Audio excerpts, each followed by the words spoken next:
Ladies and gentlemen, boys and girls, thank you for tuning in today.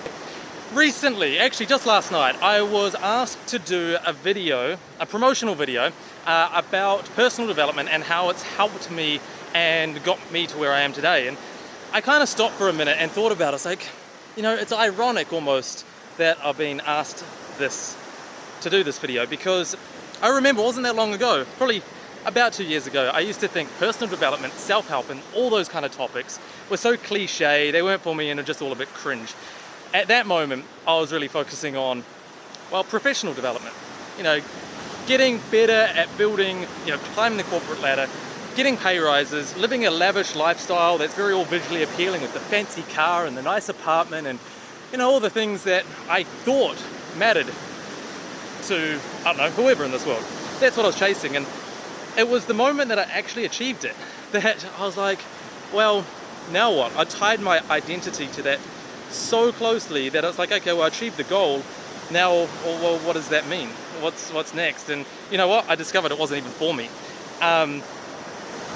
It was a tough moment. It was kind of, it was a blessing in disguise, I guess, to achieve a goal and then to feel totally empty and terrible and shit about it.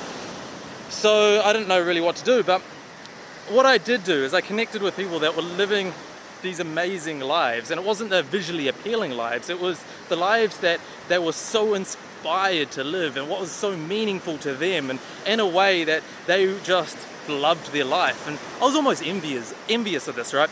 Because I was like, well, I thought that's what I was going for, but didn't get it. And as I spoke to these people, there was a very common theme, and what these people kind of told me and shared with me was that they didn't see success in the outcome. The success was in the growth. And I was like, okay. And I started hearing this cliche, if you like, oh, well, success is in the journey and all of that kind of thing. But I started understanding it and appreciating what it meant. And what I sort of started discovering is if success was in growth, well, then there was no such thing as failure, because no matter what we did, we could learn, and that was growth. And then I took it a step further, and I've tied my own success to this and thinking about, well, who is it that I am becoming, or who is it that I need to become to live the lifestyle that I want to live? And I didn't even know what kind of lifestyle I wanted to live. That was the irony of it. How do we create a life if we don't even know what that life looks like? Who do I want to be spending time with? What do I want to be experiencing? What do I want to be feeling? How do I want to be spending my time? It's so much more important. It's so much more fulfilling than just getting a new car. Get a new car, drive it for a month, and you kind of want a new one. I just didn't really do it for me. So I guess I discovered this through personal development, and personal development gave me the life that I have now. Sure, it was working hard and everything else, but I just wanted to share this moment with you.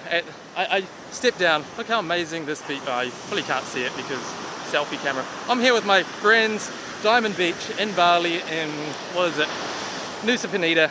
We're on a motorbike trip. My top values are inspiration, collaboration, and adventure. And this trip is fulfilling every single one of those values. So, success is not being on this beautiful beach in Bali. Sure, it looks nice, but if it doesn't align with what your values are, it's pretty unfulfilling. So, anyway, I'm gonna go and swim with my friends and have a good time. But my biggest takeaway was, don't create someone else's life. Create your own life in accordance with what your values are, what your expectations are, what your beliefs are, who you want to be, and how you want to live it. Ciao for now.